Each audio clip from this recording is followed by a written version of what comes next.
excited to officially welcome our general manager, Sam McCormick, to our co-op community. Sam comes to us from West Philadelphia, where they manage the Mariposa Co-op, which turns 40 this year. Like a lot of co-ops, a very sustainable business. They come with the highest praise from the National Cooperative Grocers Network. And we were flattered to learn that when Sam was seeking a co-op management position, NCG sang our praises to them, and maybe they can tell you a little bit more about that. In addition to deep experience in the cooperative arena, Sam also has a lot of green construction management experience, which of course is already proving invaluable to our efforts to secure property and build our store. But without further ado, I'm going to turn things over to Sam here and ask that we all give them a warm welcome to our Assabet co-op market and our co-op community. So welcome, Sam. Thank you so much, Lauren. I'm so happy to be here. And thanks for all the hands I can see out there. Yeah, it's really wonderful to be here. And I can say that with a lot more grounding. We're 2 weeks in, and I haven't run away. I'm still here. I just appreciate that everyone took the time today to join us. So I think just to give you a brief overview on what I want to touch on before we open for questions, I am going to give you a bit more about my background. I think on a number of things I've given like the one-liner version of my history and kind of the high level that Lauren has shared. So I'll give you a few more details about myself. And then I want to touch on kind of how this transition is going. I want you all to know the work that the board and I are doing. I think it's important that we be really open and be able to share those things. I'm not going to talk about every single meeting we've had and all that, but just the high level, so you get a sense of how I'm gaining knowledge of Assabet, and also how Siobhan and the rest of the board are really doing their work to make sure I'm good to go and ready for this work. After that, I'll touch briefly on how we want to maybe kind of maintain some Q&As and talk about some future messaging work that Lauren and I are going to be working on together. And then we'll open this up for questions. I'll say, and I'll remind this again at the end of my little spiel, if you're familiar enough with Zoom, I would ask that if you have a question, that you either use the raise my hand function, which is under the reactions tab, either on your computer or your phone. If you're not comfortable with using the reactions tab, feel free to use the chat function and just say, hey, I have a question, or put your question in there if you're not comfortable speaking on the Zoom. Those things just help us kind of manage traffic a little bit, and I don't want anyone to get lost, because if I can't see everyone's hands, I have to move screens over. So if you literally raise your hand, I may not see it. All right, so I'll just dive in. So my background, it is varied. This is something that has been very beneficial for me personally in the work that I've done. It's also something that can be a little bit confusing for some folks who may have background that's a very one-track background. For instance, if someone's an architect, you've gone through years of study and intense exams, and this is like very much of a career path that you've chosen, and you tend to be in there. The work that I've done, though, has been within business management and leadership, and really across a number of industries. And often in certain jobs, I go, I don't know how, like, what am I going to get out of this? Like, whatever the situation is. And then down the line, I've gone, I know exactly what I've gotten out of that, and I know how I can apply it to this business, and I know how I can apply it to the work that I'm doing now. So one of my first managerial leadership positions, I managed a stage theater. Some of you who are watching have heard this before, so you can bear with me retelling stories. But yeah, I managed a college stage theater, and I still hold with the belief that if you can get 30 plus volunteer college students to show up to rehearsal and learn their lines, you can get a lot of things done. But it was an interesting experience. You know, it was like, you have to make a reason out of the chaos. It was a great learning experience. I've worked in landscaping, construction, some within the fine arts. I worked as a baker. And some of these were at the same time. I had a bookkeeper when I was at Mariposa who just stopped me one time and was like, "Sam, I am twice your age and you have done so many more jobs than I could even think of doing." But that, that was the reality of my life. And I appreciate those pieces and seeing how they fit together now. So back in 2012, around the same time this startup began, was when I began work with Mariposa Food Co-op. It was a kind of a pivotal point for me. I had, prior to that, ran a used bookstore for 5 years and was looking for some growth and a new challenge. And I had a friend who introduced me to Mariposa before it opened, and I became a member before it opened, but didn't join the staff body until after Mariposa was open to the public. So that was within the first year of opening to the public. And it was a real eye-opening experience for me. It was a way to see that there's a different way of doing business, right? Because we are a business. We have to have bottom line goals that are financial, because we can't sustain ourselves and serve the community if we don't have some of those. But to see it done differently, and to see community being at the forefront, and to see the priorities, the way that we can care for each other in the process of being successful and making money, those things were, I loved it. It was just wonderful to me. And Mariposa grew really rapidly. So from the first year I was there till when I left, it grew in staff from 10 plus to 50. And it went from sales below $1 million to around 6 million when I left. So it had a very rapid trajectory. I can't say that that is going to be the reality for every co-op startup, because you do have to look at your location. And Mariposa was it is in a dense or urban setting. So keeping that in mind, I've seen and experienced the growing pains that come with that, and having to deal with infrastructure development while trying to keep on top of just an insane level of sales and an insane level of like community growth and the membership growing. So really taking taking those pieces and having to make a reason out of them. That was a big part of my job, and the job I did with other department heads and managers there. And when I decided to leave, in my perspective, it was, we all have moments where we have to determine if our presence is helping with growth, or if our absence would help more. And in that moment, I determined that my absence would be a better moment of growth for the co-op, and that I needed to preserve a little bit of my energy because I was getting burnt out. So at that point, I transitioned, and I was kind of looking very broadly at what would come next. And I encountered a green construction company. I was invited to work there, and it was another startup. So I was starting to see a pattern emerge here. And this again was a company that had been around for a little less than a year. And it had a similar growth rate. We went from having 5 part-time staff to over 25. And then again, from less than $500,000 to over 5 by the time I left there. So again, having to go through this deep infrastructure process and develop the systems that help to sustain a business. So I really felt reaffirmed in the work I had done at Mariposa. I knew that those system changes and process worked, having utilized this again. And throughout the process, though, I appreciated all of the aspects of construction to like there's a part of me that really loves like the literal putting together of pieces, because you don't often get that like visible hands-on, I put this together, it has now become a thing.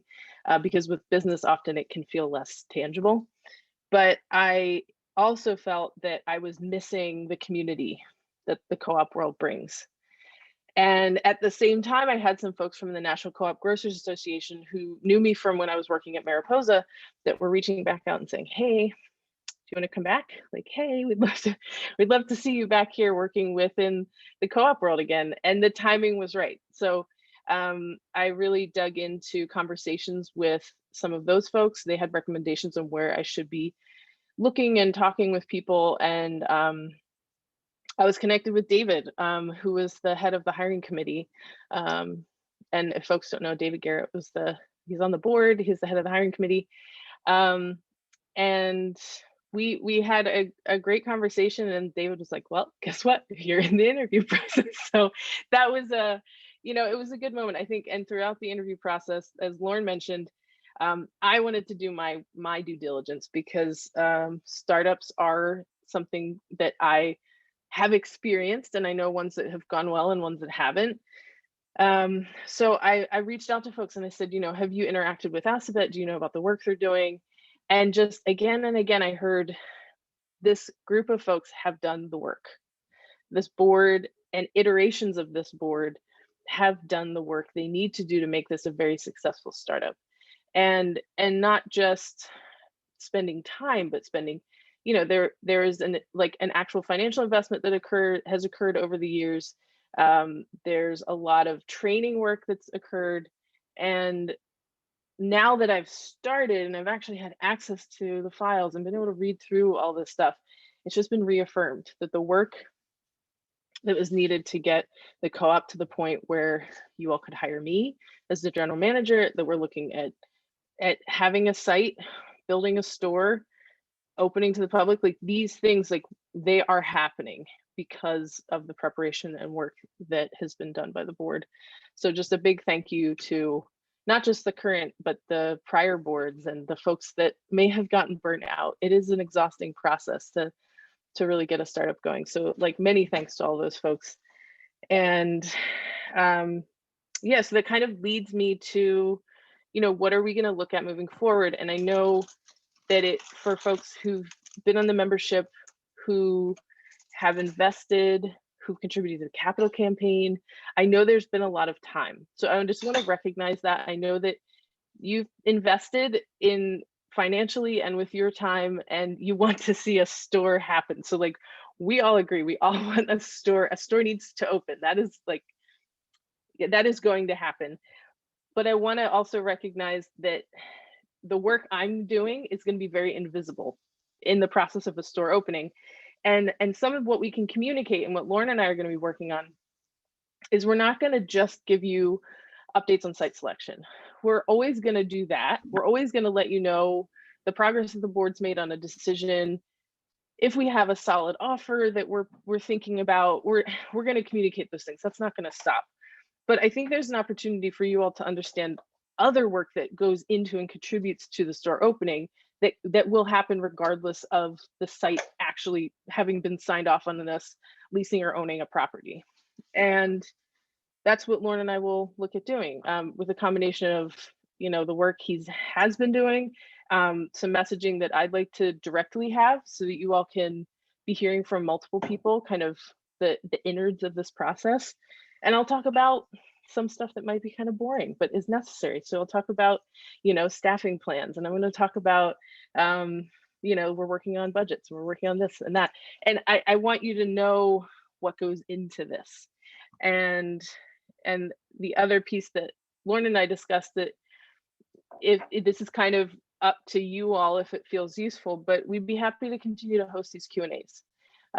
I think right now we're all missing community, right? We can't show up at an event and just talk. So this would be our version of that. And I think initially we'll start trying to do this monthly.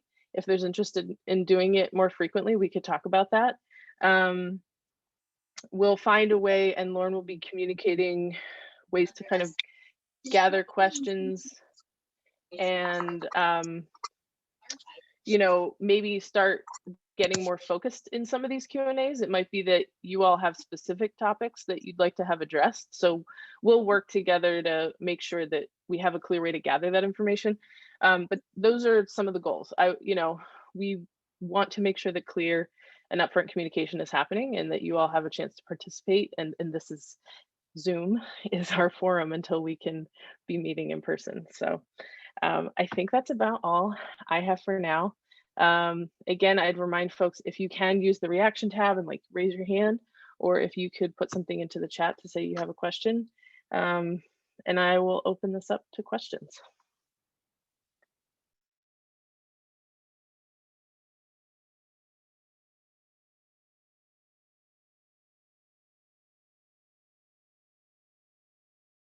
questions, or comments, fun things you want to share with the community. All right, from Mark and Trish, how many square feet? Now, also, if you'd like to talk, I don't just have to read your question. So I'm happy to, if you've put a question up here. So Mark and Trish, do you wanna turn your mics on and we can chat? Sure. Yeah. Just kind of, Mariposa seems like it was a very different environment, kind of an urban Philadelphia environment. And, just had two questions. One was in terms of size, how did your co-op differ from, our co-op? And what do you see as the similarities and differences in, what you're expecting to see in our two different environments? No, that's a great question. Thanks for asking. Yeah, so Mariposa was around 3,000 square feet of retail and did the kind of business that it did in 3,000 square feet. It's kind of unheard of. So again, I would not set the expectation that we're going to manage $2,000 per square foot when we open Assabet. It would be amazing, and Siobhan would love me forever, I think, if we could manage that. But I agree, like when we look at setting, we're looking at, Mariposa is in West Philadelphia. It is very much of a live and work in neighborhood and part of the city. So you have folks who, I know a lot of cities have neighborhoods where folks just live and then are commuting to work in another area. And that's true of some of West Philadelphia, but there's a number of large universities here. There are also a lot of small businesses. So there are a number of people that live and work right in West Philadelphia. So you do have a lot of walk to population that would just come to the store because we're around the corner. And if you want to get lunch, you can just walk over.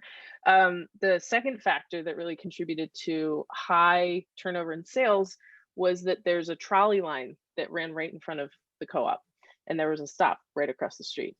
So that really did also, like, we didn't have to advertise.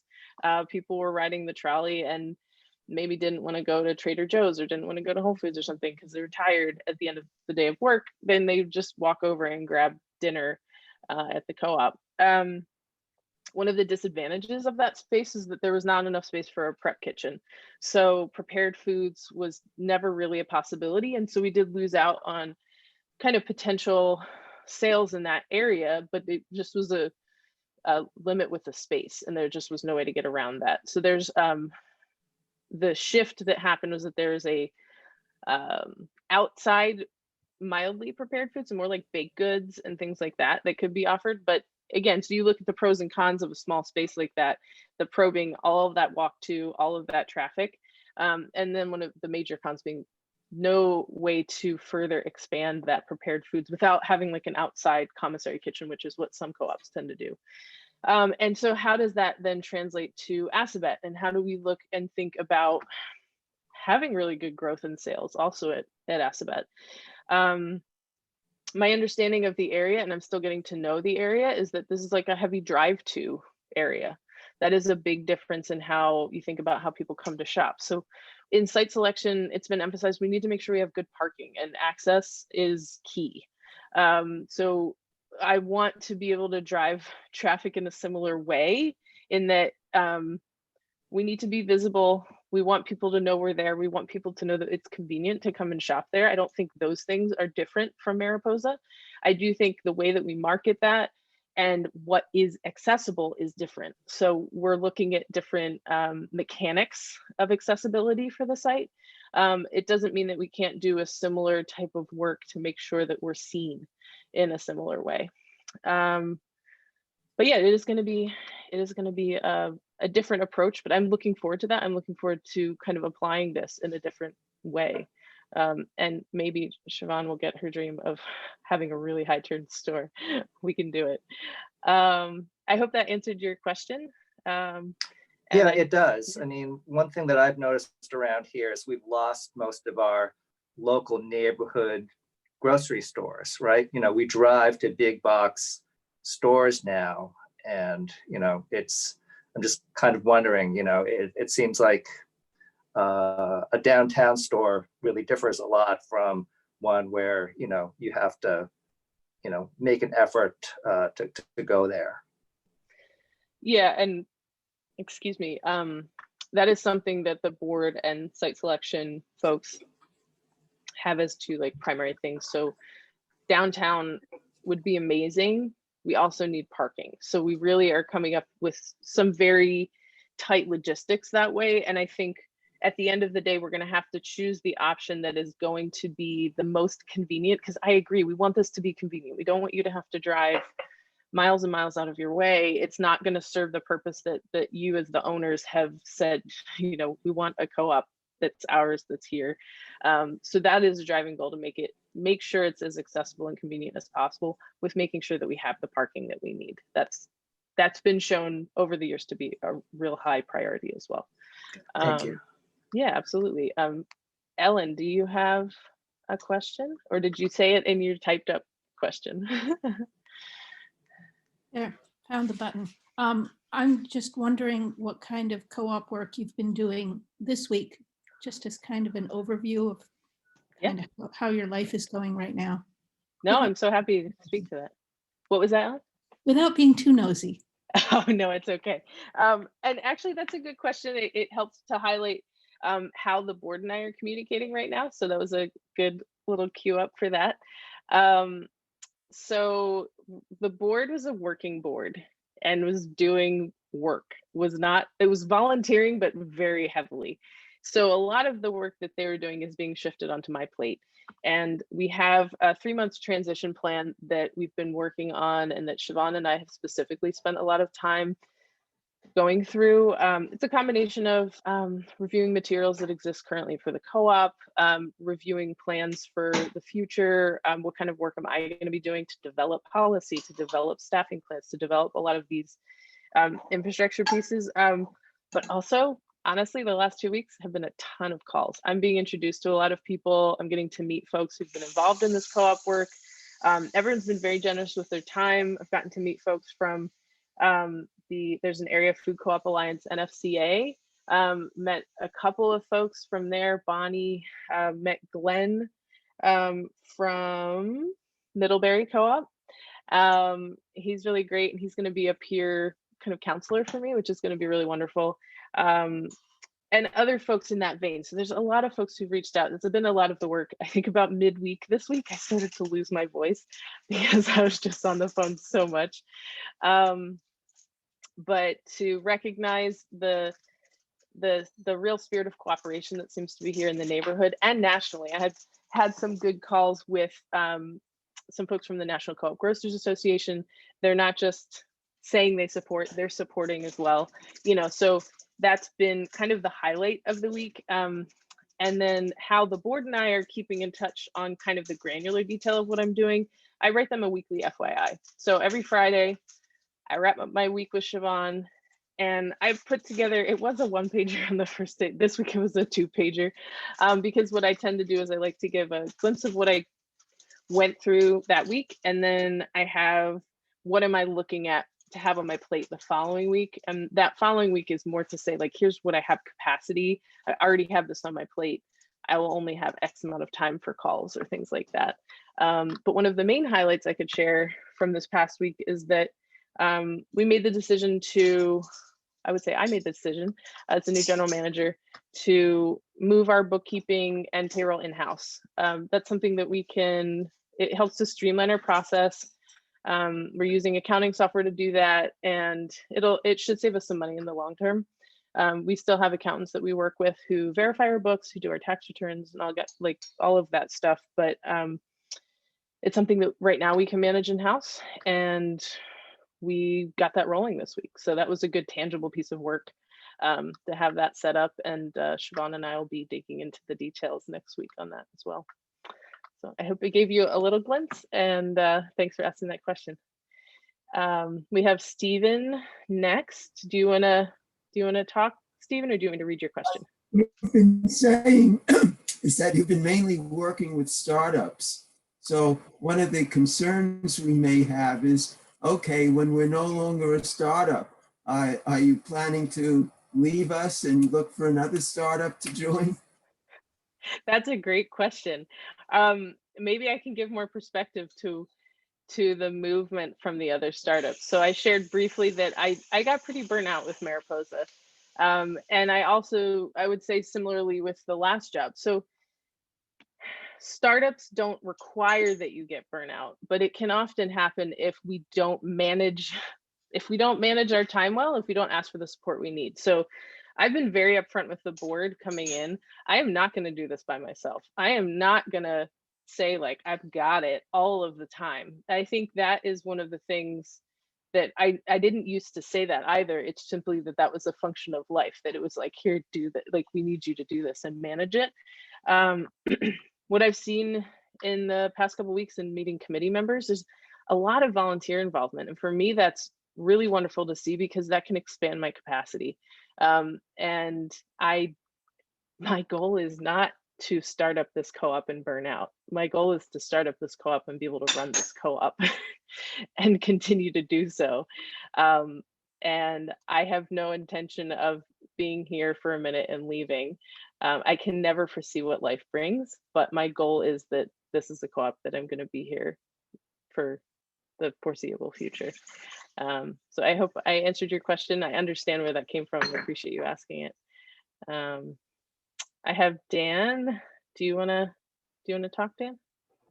Yeah, actually, your response to Ellen kind of was the answer that I was looking for. What are the things you were, actively pursuing?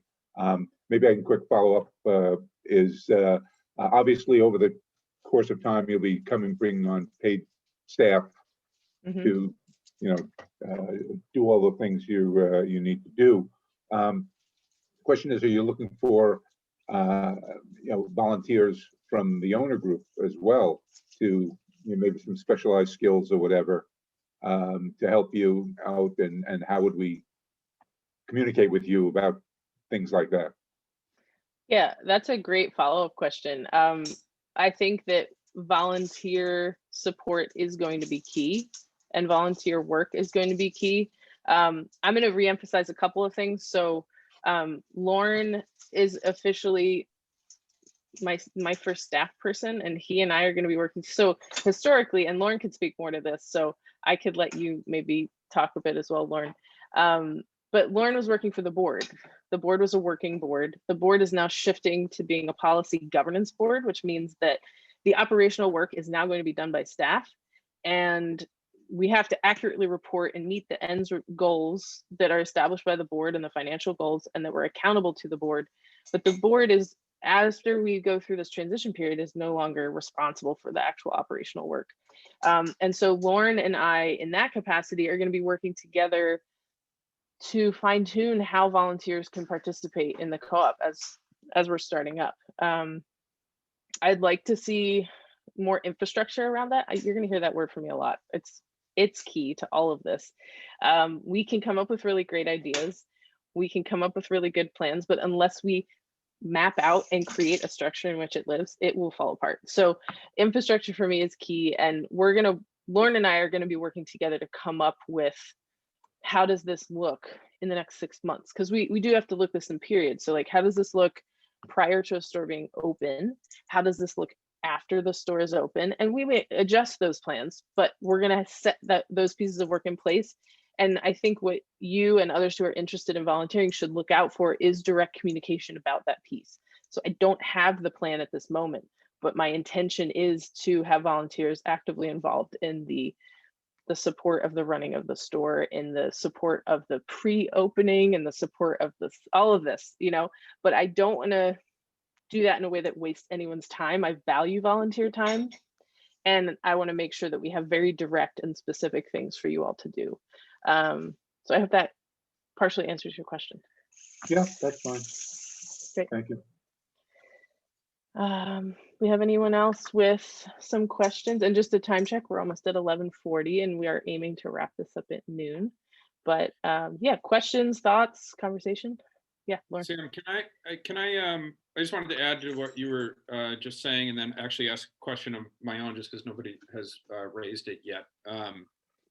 So as Sam mentioned, yeah, I'm, for 4 years now, I've had anywhere from 5 to 9 boss board.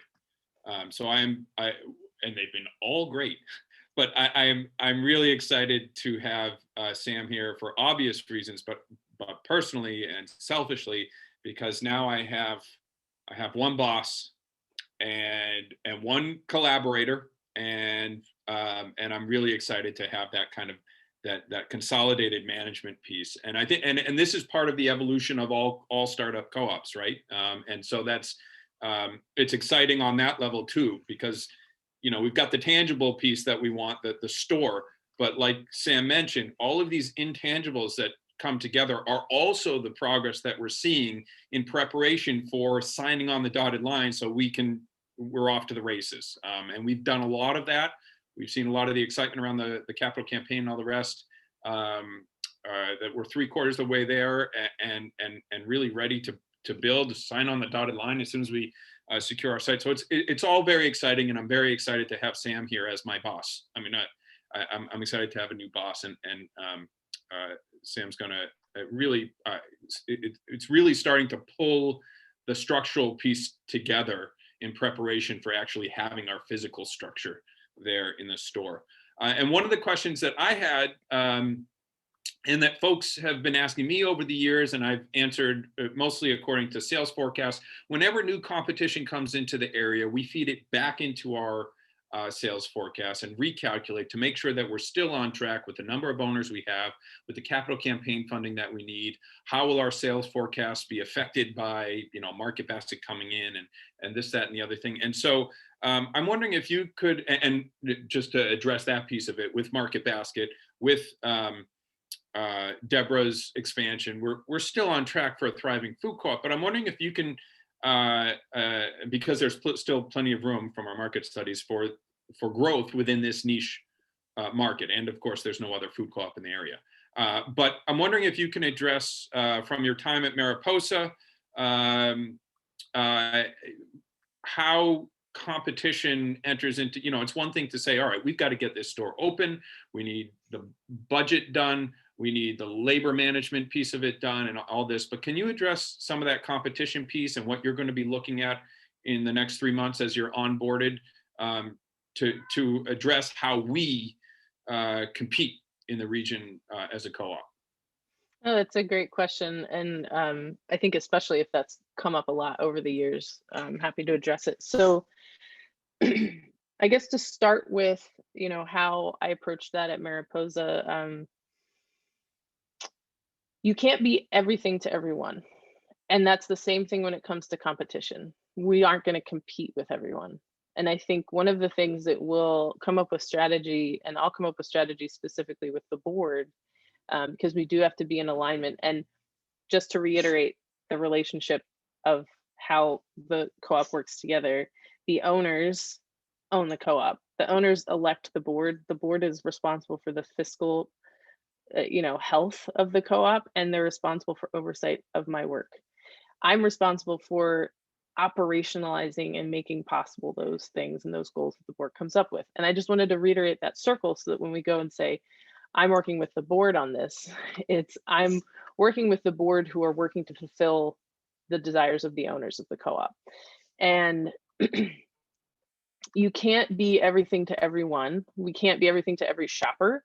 And we're not going to compete with everyone. So Deborah's is expanding. And my understanding and my brief little, I've stopped by Deborah's, and like my brief little glimpse of it is we're not going to compete with some of the things that Deborah's does. I'm happy to recommend that for certain, supplements and body care and things, that people continue to shop at Deborah's and they continue to be loyal customers, because the goal and the recommendations in our market study is we are not going to compete there. That is not the primary thing that you all as owners have asked for.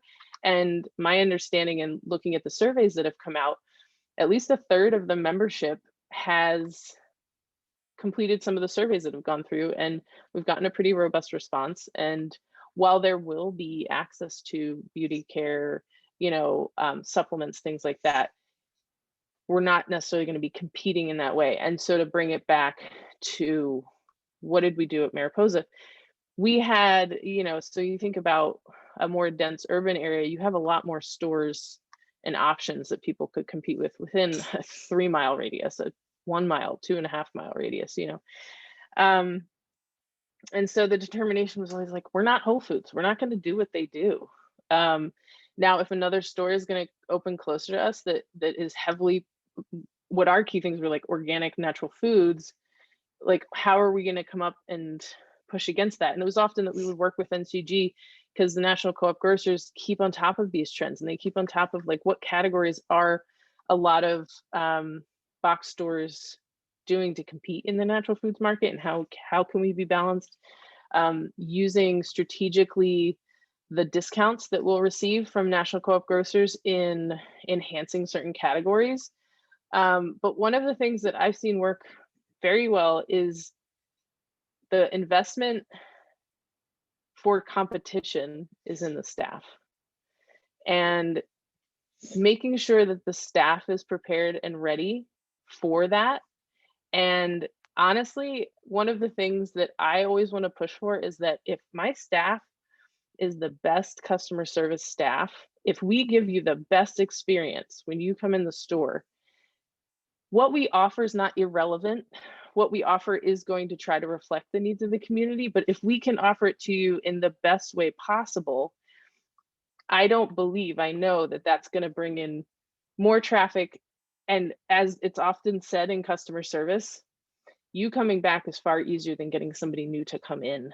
So the value that we place on our current customers and the folks who are coming in the door, in shoppers repeating their visits here, becoming owners, all of those things contribute, and not forgetting that piece. So again, when it comes to competition, you're not an owner of Market Basket. You're not an owner of the natural food store down the street. You can be an owner of this co-op and eventually see dividend returns on that, but more than that, see community growth and returns in that way. So we're always going to have technical approaches in how we deal with competition, but the thing that would never change, no matter the space, location, size, is how we deal with it internally, how we're prepared, and like, can I have the best trained staff? Can they do their jobs to just the best of their capabilities, and have a staff that knows what they know, knows what they don't know, knows when to ask for support, and knows that primarily we are the first customer among the staff, and that our owners and our shoppers are the top priority, and our product mix will be in line with that, but the way we treat each other is key. I hope that was helpful. And we'll come up with more specific strategy as we open, as we look at this, but some of those core things won't ever change no matter the space. Yeah. I see a hand up from Mark. Yeah, quick question for either you, Sam, or for Lauren. Do we feel that people in this area know what a co-op is, and is that a challenge since we don't have a lot of food co-ops in this area? I think that's a better question right now for Lauren or Siobhan, but yeah, Lauren, you want to take that? Yeah, it's funny when funny and not funny. When I came on board 4 years ago, let me just frame it this way. When I joined the co-op, just before I joined the co-op, I had no idea what a co-op was. I went down to the farmer's market in Maynard. I saw a bunch of people in tie-dyes standing behind a table and talking about foodie stuff, and I was sold. But and then in learning about it, right, I was totally on board and really wanted to help volunteer and get the word out about and that kind of thing. So one of the things I did when I first came on board was develop a communication strategy that had core messaging. And the first piece of core messaging was grocery store, grocery store, grocery store, because folks still wonder, and I'm shocked, but it's because I'm immersed in it. What's a co-op? Is it a CSA? Is it a food pantry? What is it? So grocery store, grocery store, grocery store. So that's been the messaging that I've been trying to get out through all outlets for 4 years. And I think it has been effective in growing ownership. We've added more than 1,000 owners over the past 4 years. But I am always surprised, but I shouldn't be after 4 years, to learn that folks still either haven't heard of us generally or haven't heard, I don't know what a food co-op is. So part of that happens, I think, by the messaging in the startup process. part of it, I think, is going to happen organically, no pun intended, by us being open. You know, once people have a tangible grocery store to see, and they walk in and they don't even know it's a co-op, they just, other than the name on there, but they don't know what co-op means. But when they walk in and they see, oh, this is what it is. You know, I think that's going to take care of part of the growth. And we've been told that by Food Co-op Initiative, that's the National Food Co-op Startup Organization. NFCA is the local one, National Co-op Grocers Association. All of these startup organizations tell us, you know, when you announce a location, you get new owners coming on board. When you open the store, you get a surge of new owners coming on board, because seeing is understanding on some level. So we're going to continue doing that effort, you know, throughout the startup process before we're open. So we've, you know, my first year on board here, I did more than 70 events, farmers markets, food festivals, and we're going to get back to that as soon as we can. But we're continuing to do info sessions via Zoom and that kind of thing to just let folks know we're opening a grocery store that is a grocery store, but so much more. And here are the ways that it's different and awesome. And whether you join or not, come shop. And we're excited, you know, just getting the tangible pieces of what we're going to be out there, in addition to the community piece. So do I think that enough people know about it? No, I'd love to have, you know, 7,000 owners right now. But most food co-ops, startup food co-ops, when they open, have anywhere between 1,200 and 1,800 owners. So we actually are in really good shape in terms of the kind of community building and community buying power, which of course comes from that understanding of what we are before we've opened. So we've done some good legwork. We've laid a great foundation for a successful store once we open, but we're hopeful that, you know, the understanding of what a food co-op is grows, you know, tenfold once we open our doors. Yeah, and I would just, oh, sorry, Lauren. I was just going to reiterate, like, that has been my experience as well. And there will always be folks who don't understand what a co-op is and are perhaps gun shy, because in the past, some co-ops have had the reputation of being a little bit elitist.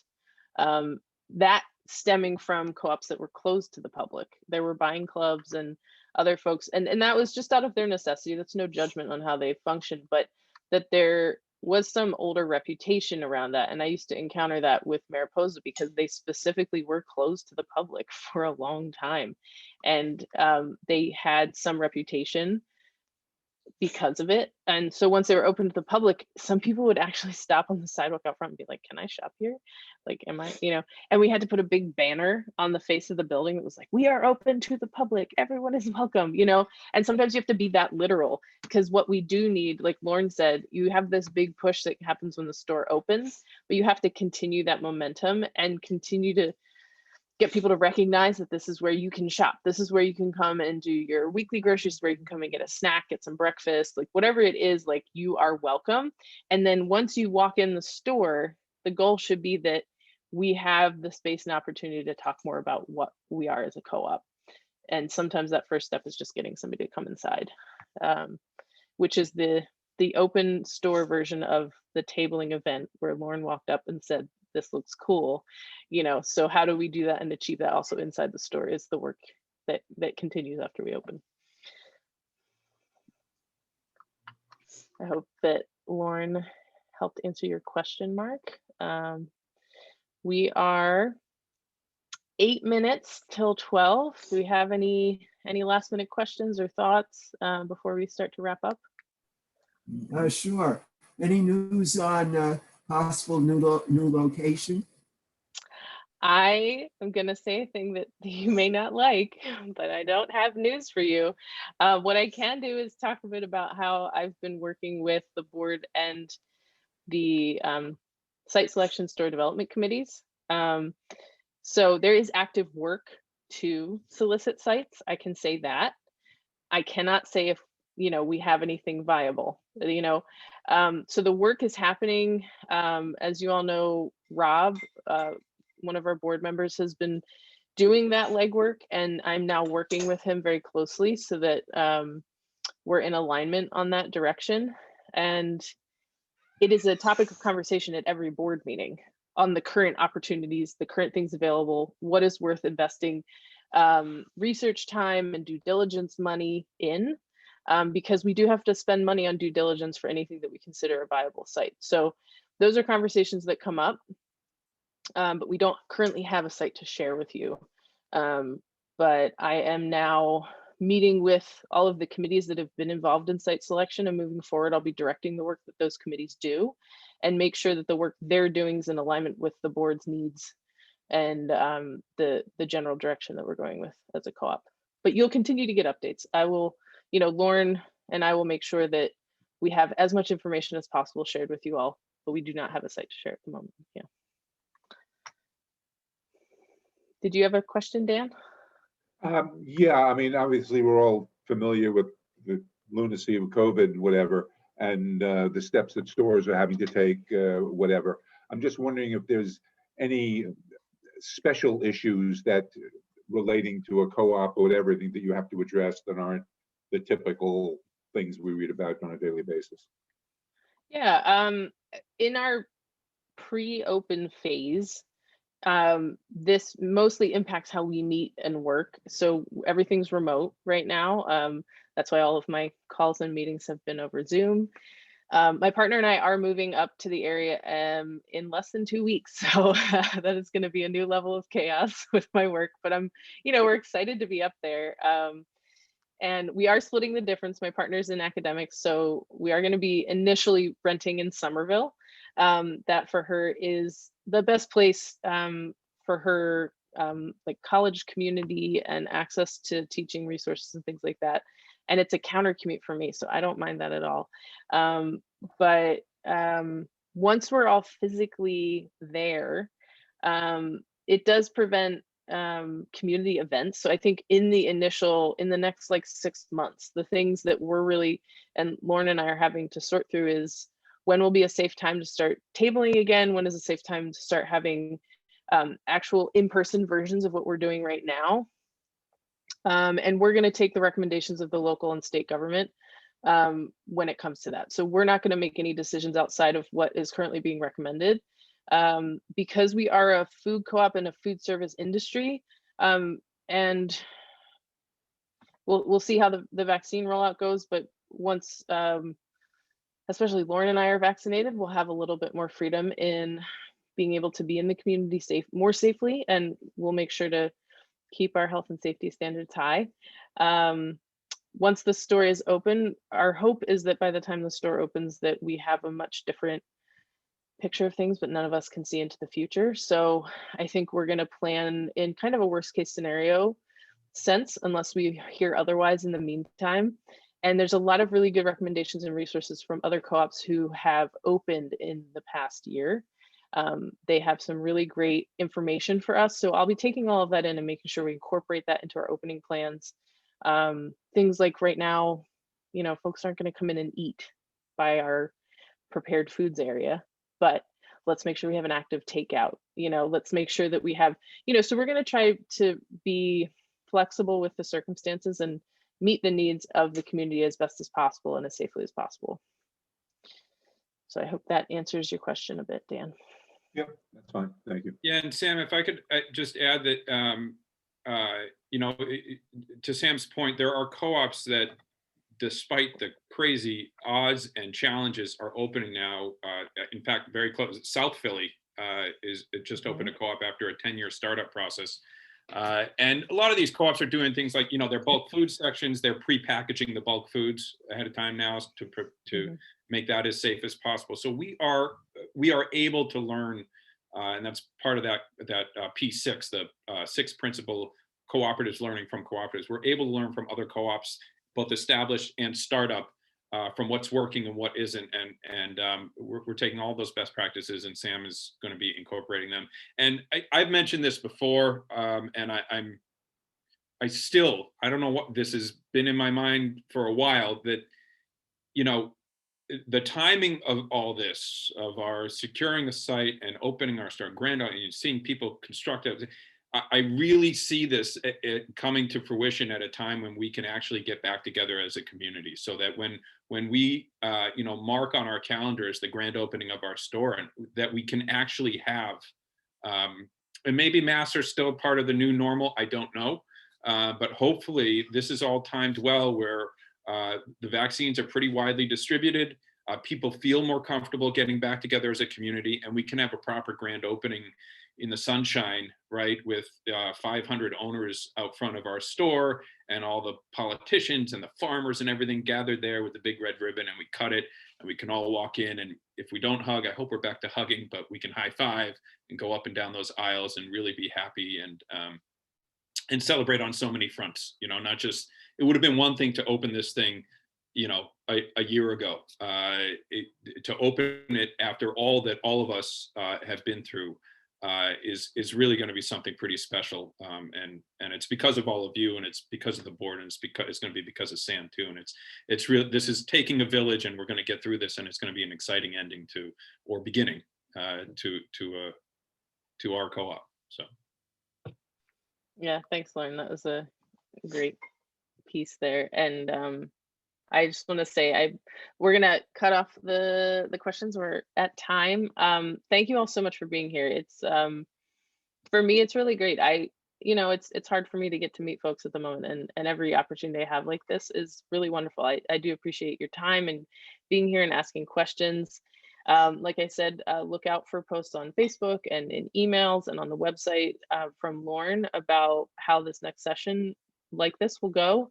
We would like to figure out if there's any specific topics that you'd like us to speak to in the next session. And just hope that in the meantime, over this next month, you enjoy some of the events that Lauren has prepared, other ways for us to be together as community. Stay safe, stay well. And look out for some more cool updates as we go on, as we do this work. Thank you all so much for being here. Hope you have a great time this weekend, the rest of this weekend, and lovely coming weeks. Thank you, Sam. Thanks, everyone. Thanks, guys. And I think Siobhan is going to wrap it up there.